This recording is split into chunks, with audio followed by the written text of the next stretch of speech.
sí, déjeme darle la bienvenida al querido maestro Paco Cruz.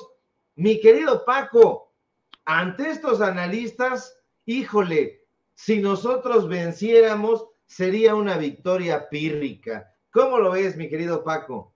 Maestro Sevilla, la verdad es que, mira, de lo chusco, porque ¿qué más podemos hacer?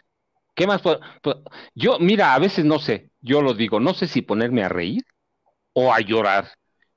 De ese nivel está la oposición, incluido en el periodismo, maestro Sevilla, de ese nivel. Así que, ¿qué hacemos? Mira, yo digo, mejor hablemos de cosas serias. Estabas hablando de Germán Larrea, y mira, nada más hay que recordarle a la familia sin censura que en este país los empresarios nunca han producido nada.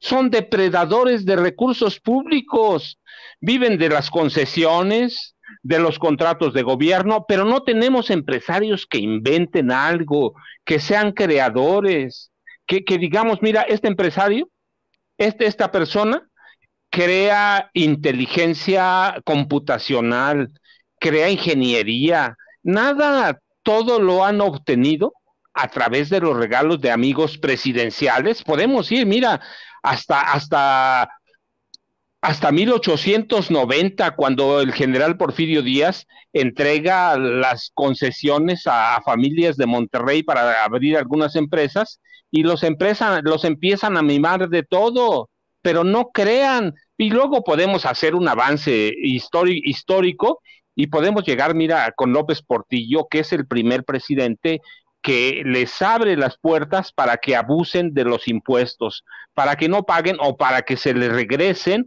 o que tengan una base legal para evadir y eludir el pago de impuestos.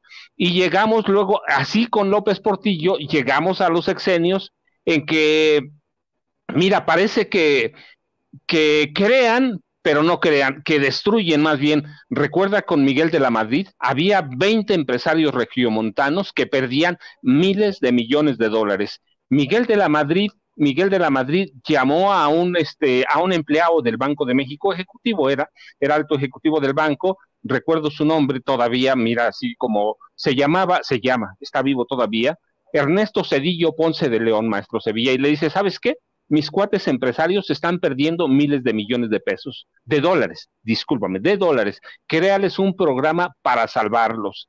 Y les crean, ¿recuerdas aquel programa que se llamaba FICORCA, Fideicomiso para riesgos cambiarios, y reciben dinero del erario, dinero de nuestros impuestos, nunca lo pagan y se salvan los empresarios de Monterrey? Y después llega Salinas con Cedillo, recuerdas, y crean el IPAB y FOBAPROA, que, que es nada más resarcir un robo que hicieron a la nación. Robo, ¿por qué se hicieron los banqueros? Se autoprestaron, le prestaron a sus cuates, se hicieron todo lo que quisieron. ¿Y qué hicieron? Nos endilgaron las pérdidas, socializaron las pérdidas, y todavía debemos como 50 años, era 1 billón en esa época y debemos como 50 años.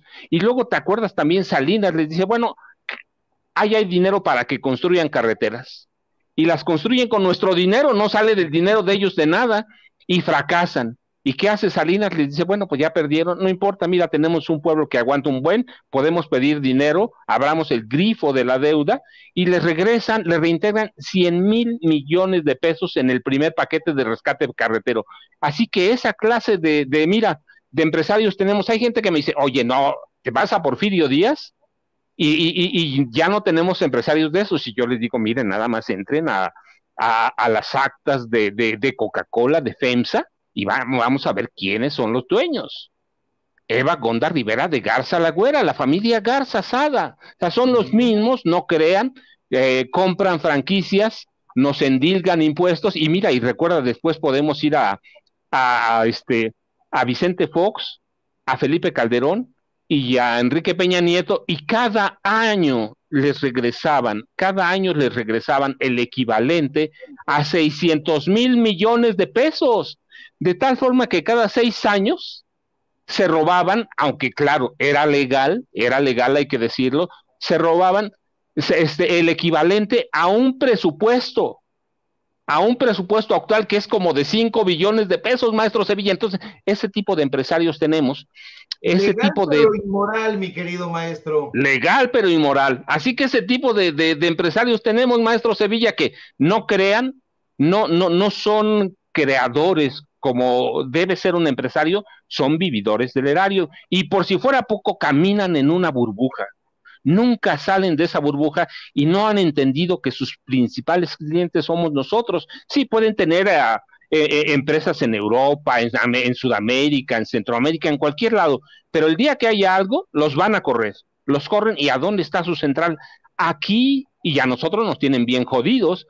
Entonces, ¿qué clase de empresarios son? No son vividores, son negociantes de poder y viven del poder, y a eso los acostumbró el PRI, a eso los acostumbró el PAN. Y mira, ahora que pasa esto, pues Germán Larrea está pegando de gritos con todos sus amigos, porque son periodistas que se beneficiaron de esos regímenes. Así que ese tipo de empresarios, bueno, no sé si son empresarios, pero ese tipo de magnates tenemos, esos sí son magnates porque son los dueños del dinero y por miles de millones de pesos. Entonces, ese tipo tenemos, yo digo, pues hablemos de cosas serias, maestro Sevilla. El otro, pues es un juguete, ¿no? Es un juego que nos sirve justamente para reírnos.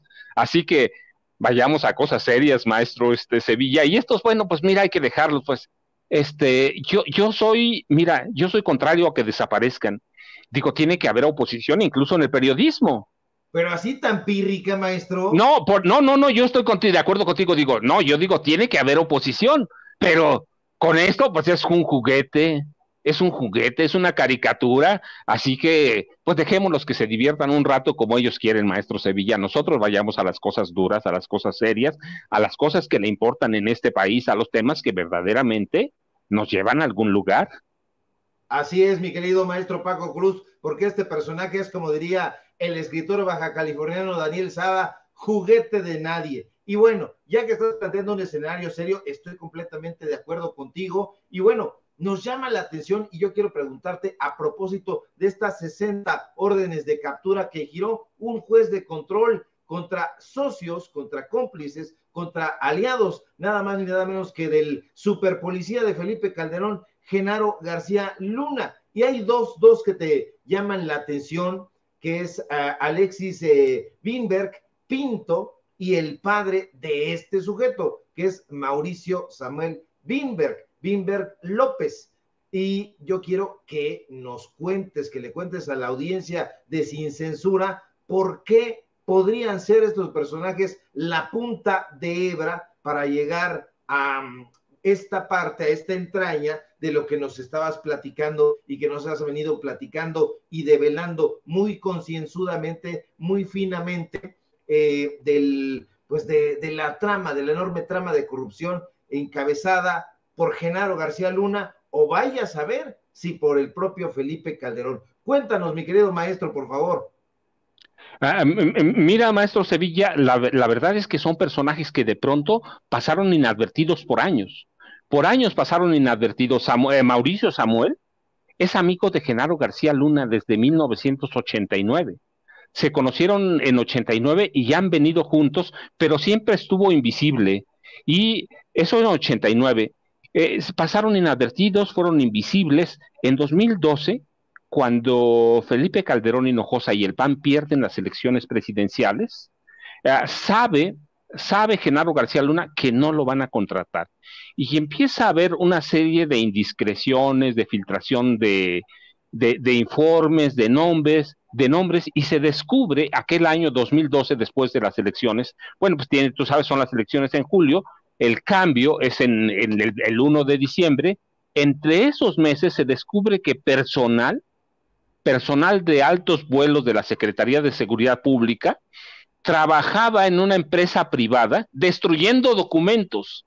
Las trituradoras trabajaban 24 horas, maestro Sevilla. Hay testimonios de que se descomponían, de que no podían parar,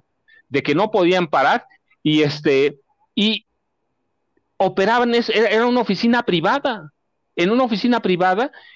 que controlaba el jefe de asesores de Genaro García Luna, que operaba ahí, era su segunda chamba, porque además cobraba cobraba este hombre que se llama José Antonio Polo Teiza, cobraba en el gobierno federal como coordinador de asesores de García Luna y era uno de los altos ejecutivos de esta empresa privada que nadie sabía qué y quién era, y que después descubrimos que se llamaba Isit Holdings, propiedad de Mauricio Samuel y Alexis Bingberg Pinto y Bingberg López, que era propiedad de ellos, y que y que aquí trabajaba el asesor, el jefe de asesores de Genaro García Luna.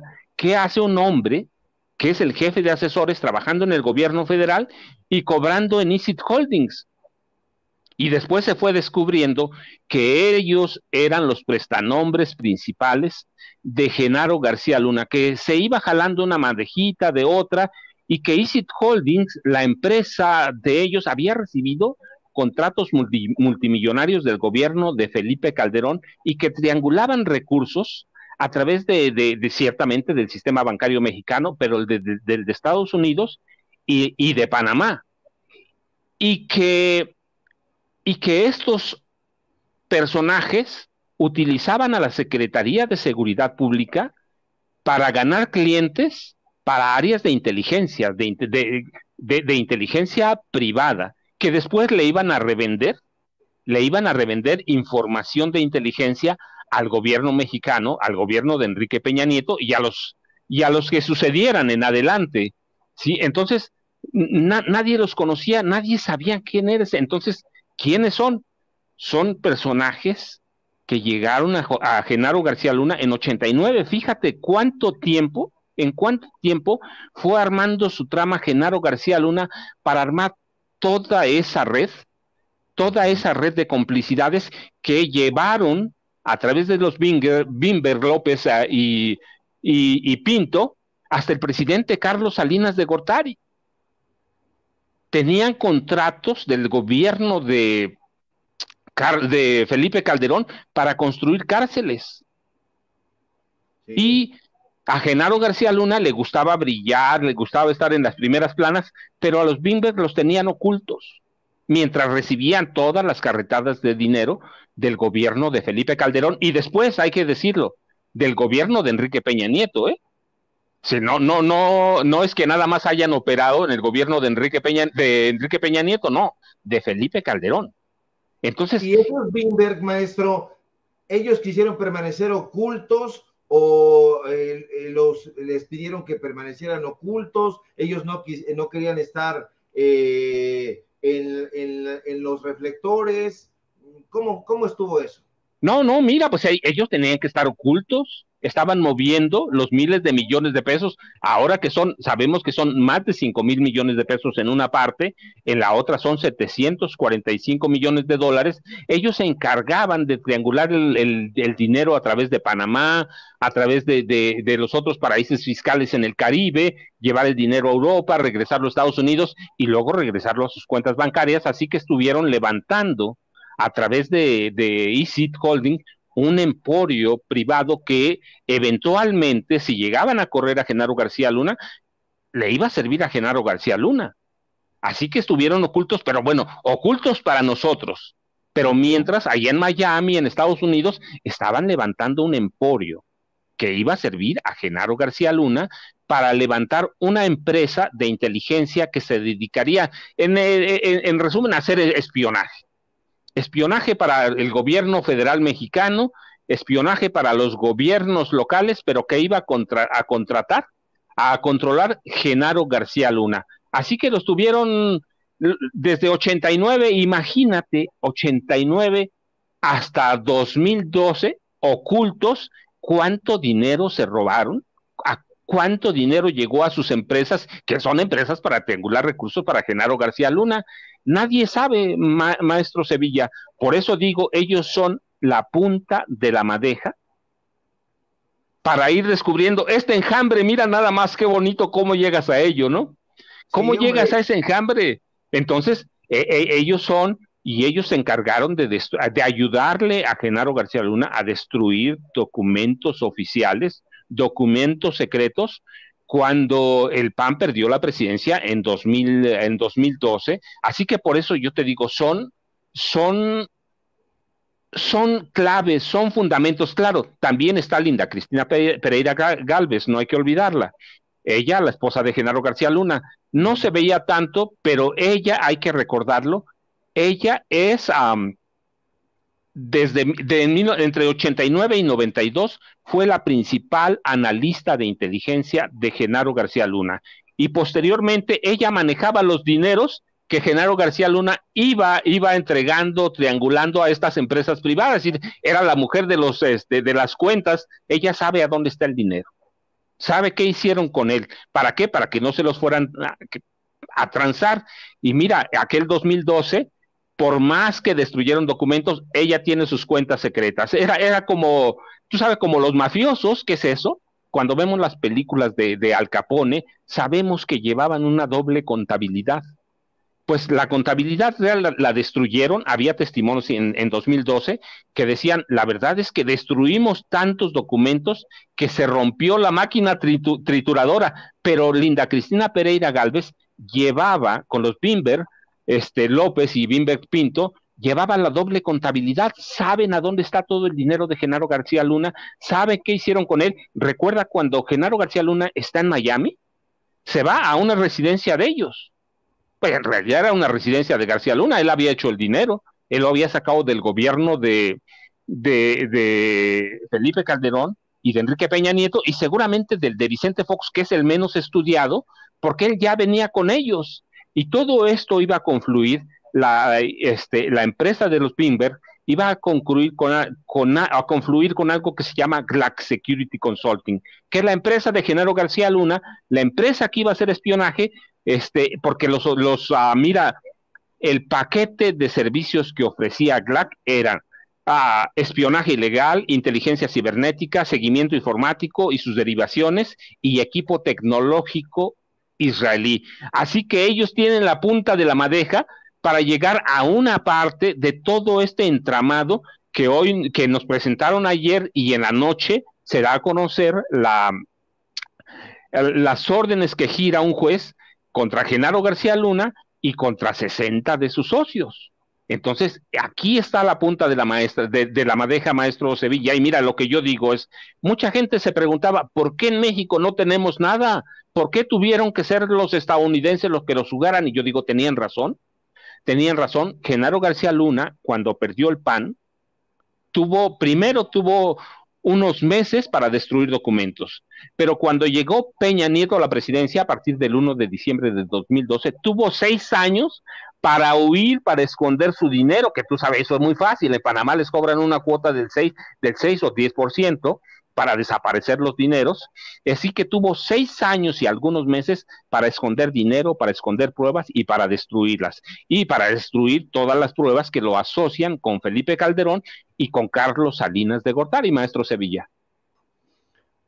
Mi querido Paco, ¿tú quién? Te voy a hacer una pregunta descarnada. ¿Tú quién crees que está haciendo un mejor papel en la unidad de inteligencia financiera? ¿En este momento Pablo Gómez o Santiago Nieto? Eso por un lado. Sí. Y por otro lado, ¿por qué parece que no hay como una reciprocidad? Porque vemos a la unidad de inteligencia financiera arrojando estas investigaciones, estos resultados, pero no vemos como con la misma actitud, digamos, arrojada a la Fiscalía General de la República. ¿Será que Gertz Manero cerrará cuando menos este sexenio de manera tan gris, tan anodina? ¿Tú cómo lo percibes, maestro? Mira, primero te respondo la primera, Santiago Nieto, Pablo Gómez Álvarez, que conozco a los dos. No, mira, creo que son trabajos distintos, los dos hicieron buen trabajo. Santiago Nieto inició a jalar la madeja, inició las investigaciones. Cuando se va por las cuestiones políticas que sabemos, llega Pablo Gómez Álvarez, que es para mí es un gran legislador, es un hombre pensante, y continúa las investigaciones. Así que hay un trabajo sólido que viene desde el inicio de sexenio, cada uno con las herramientas que tenía. Recuerda, Santiago Nieto tuvo que iniciar un trabajo de nada. Si no hubieran capturado a Genaro García Luna en Estados Unidos, en este momento tampoco habría nada. Nada, ¿por qué? Porque tuvieron oportunidad de esconderlo. En realidad, lo que destapa toda esta cloaca es la detención de Genaro García Luna y, y su juicio en Nueva York, en el que lo encuentran culpable de 5 cargos y 6 agravantes de narcotráfico, lavado de dinero, conspiración. Empieza un trabajo ahí. ¿Por qué? Porque Estados Unidos tenía todo. Estados Unidos desde 90 y tantos ya lo seguía. En 2001 ya está confirmado que ya sabían quién era él. Entonces, pero no teníamos nosotros nada. Peña desapareció todo. Felipe Calderón no lo tuvo que desaparecer, lo desapareció el mismo Genaro García Luna. O sea, desaparecieron todo, le permitieron, tuvo 6 años.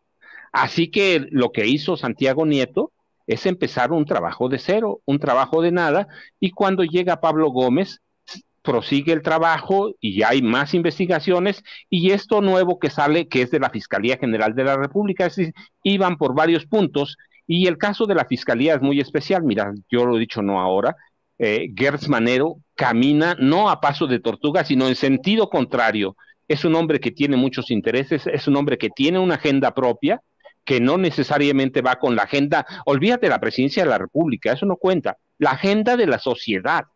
Es un hombre que está pensando en sus planes personales y qué hacer, y es de pronto sí un hombre acabado, cansado, pero que atiende a su agenda personal y que va a cerrar el sexenio porque estamos a la vuelta de la esquina en tiempos políticos, que va a cerrar como uno de los sexenios más grises de de lo que es la Fiscalía o la Procuraduría General de la República. Yo no veo que avance. Ojalá cierre este caso con broche de oro, que sí le daría presencia, le daría algo. ¿Por qué? Porque es uno de los casos históricos de corrupción del gobierno federal montado en un secretario de Estado. Sí, definitivamente, porque yo coincido contigo. Veo dos trabajos distintos. Veo que Santiago Nieto pues hacía investigaciones muy relevantes, muy importantes. Yo pensaba que Pablo Gómez no las hacía tanto, he de confesarlo, pero bueno, después ya comencé a ver su trabajo y veo que también tiene otro método, pero que también está dejando resultados como los arrojó en el caso de Santiago Nieto, pero se estrellan contra la apatía, desde mi punto de vista, de la Fiscalía General de la República.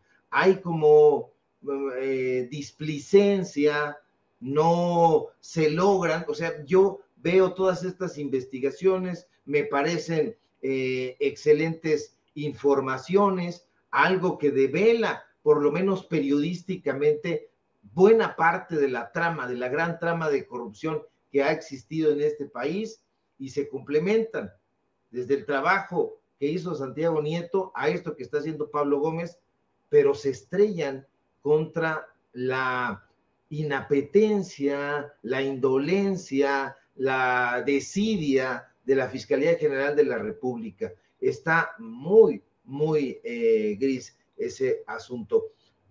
Déjame preguntarte, mi querido maestro, abusando de tu tiempo,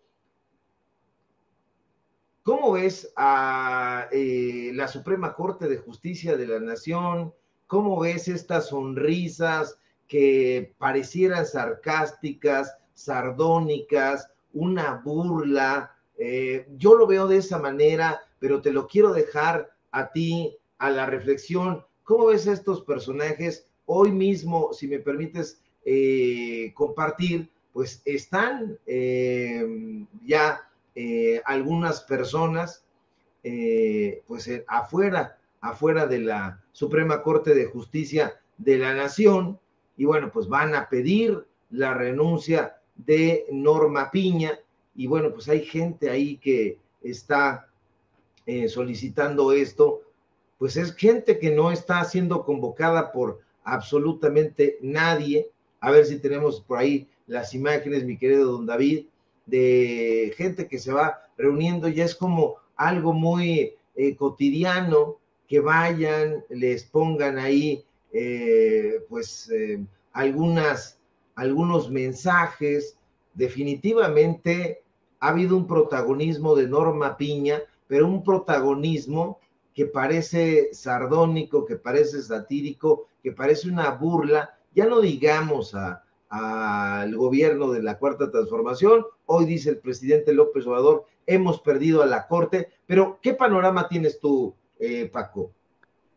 Mira, maestro Ricardo Sevilla, te voy a decir, y lo voy a ligar a lo que veníamos hablando de la Unidad de Inteligencia Financiera con Santiago Nieto y con Pablo Gómez Álvarez. Mira, en realidad, no importa cuánto avancen las investigaciones, el freno que tenemos no es solo la Fiscalía General de la República, que tiene el fiscal Gertz Manero sus intereses y su agenda, no. Tenemos un freno que se llama Suprema o Poder Judicial Federal, para ponerlo de ese calibre. Y en este momento, la Suprema Corte de Justicia de la Nación, con Norma Piña como ministra presidenta, yo digo que ha entrado en un camino peligroso. Ha entrado a una senda de la que seguramente ella conoce los peligros, de meter al país en una ola que quede atrapada en el narcotráfico como lo conocíamos antes. Lo que ha hecho, mira, no solo son las medidas visibles, que son la liberación de cuentas a la esposa de Genaro García Luna, Linda Cristina Pereira Gálvez, que es la que maneja todo el dinero que se han robado, el dinero que recibieron del narcotráfico, liberar las cuentas de Luis Cárdenas Palomino, o contratar a una directora que fue parte de la élite de Genaro García Luna. Recuerda que ella la nueva funcionaria del Poder Judicial de la Federación, Sonia Vargas se llama, ¿cierto? Sonia Vargas, Sí, no recuerdo sí, su nombre. Sí, Sonia Vargas era parte del cuerpo élite de Genaro García Luna, de esa hermandad. Ellos le llamaban del polvo blanco, que tenía, entre otras misiones, infiltrar a la Suprema Corte de Justicia de la Nación. Ya la habían infiltrado en el gobierno de Calderón.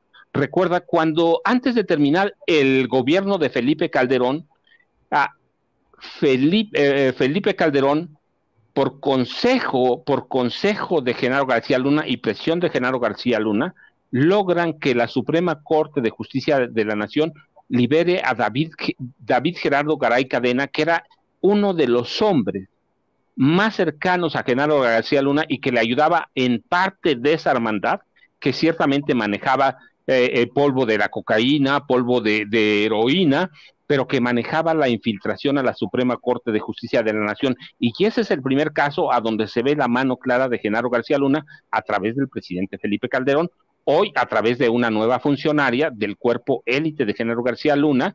Entonces yo digo, ha entrado la ministra Norma Piña a un camino peligroso, a un camino del que este país no puede no tener retorno. Mira, yo te decía, solo están aquellos casos, pero también están los amagos por liberar a Héctor el Güero Palma, que sabes, ha sido uno de los criminales más sanguinarios de este país relacionado con el narcotráfico, y que seguramente en algún descuido que tenga la Fiscalía o que tenga el gobierno federal mexicano, lo van a liberar. ¿Son capaces o no? Pues recuerda que ya han liberado a otros narcos, así de la mano. El primero y el más famoso lo sacaron una madrugada, todavía en el sexenio de Enrique Peña Nieto, Rafael Caro Quintero. Lo sacaron así por la puerta de atrás, a nadie le dijeron, y Rafael Caro Quintero fue a retomar su papel como le corresponde en la mesa de los capos, a través del cártel de Caborca. Lo que están haciendo con el Güero Palma es lo mismo. Si no hubiera habido un aviso a la fiscalía de que lo iban a liberar, lo habrían liberado. Entonces Norma Piña está respondiendo a los intereses a los que la colocaron en la Suprema Corte. Enrique Peña Nieto, que yo lo he dicho, lo he documentado, lo publiqué en un par de libros, un capo que controlaba desde la gubernatura del Estado de México, desde entonces, aparte del crimen organizado de aquella entidad, y ya pues cuando llega a la presidencia, lo demás es historia. Así que está respondiendo Norma Piña a los intereses de uno de los presidentes más corruptos que ha tenido este país, claro, al lado de Calderón, que controlaba desde que era gobernador parte del narcotráfico en este país, maestro Sevilla. Así que yo veo un camino muy peligroso de la ministra y veo que otros 5 ministros, 6, están entrando a ese juego, pero claro, tampoco me sorprende porque son parte, recuerda, son parte de cuotas políticas, del PRI o del PAN. Son cuotas políticas que están entrando al juego del narcotráfico, al juego de la corrupción, y nada más hay que ver esta. Mira, no lo decimos, no es porque lo diga el presidente, no tiene nada que ver. Hay estudios internos de la Suprema Corte que advierten que la Suprema Corte es un nido de corrupción, y que lo ha sido históricamente, que cuando Cedillo toma posesión en 1994 y toma la primera medida y envía al Congreso de la Unión una iniciativa para desaparecer o reformar el Poder Judicial, no lo hace para cambiar, lo hace solamente para eliminar a los salinistas y empujar la corrupción propia a través de su Suprema Corte. Y hasta ese tiempo, hasta 2018, la Corte fue eso, una Corte al servicio del presidente de la República, en el nombre que quieras. Enrique Peña Nieto, Felipe Calderón, Vicente Fox, la Corte fue un ente servir a los presidentes. Hoy hay un presidente que está afectando sus intereses y que ellos están tomando posición y tomando filas al lado de quienes los pusieron y los llevaron a la Suprema Corte de Justicia de la Nación, un poder judicial al servicio del crimen organizado, al servicio de la corrupción.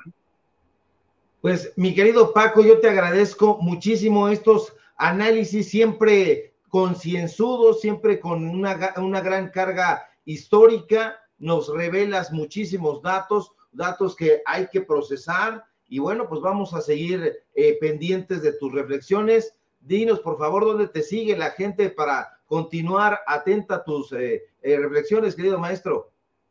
Maestro Sevilla, yo ya sabes, @Paco Cruz Jiménez en Twitter, Francisco Cruz Jiménez en Facebook, y te mando un abrazo, les mando un abrazo a todos, maestro Sevilla, y seguramente nos estaremos viendo mañana o cuando nos veamos, pero aquí estamos en la familia sin censura, maestro Sevilla.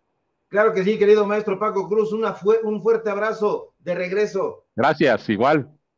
Gracias, gracias. Pues ya lo escuchó usted con datos duros, con datos precisos, el querido y admirado maestro Paco Cruz, que se da un viaje por la memoria, que transita, que se mete a fondo con estos temas y que nos da grandes, grandes revelaciones como un periodista de a de veras, no como el chusco, como el payaso del saco de pus, o como le dicen a este sujeto Javier Lozano, que ya reclutó ahí Pedro Ferriz de Con. Y fíjese que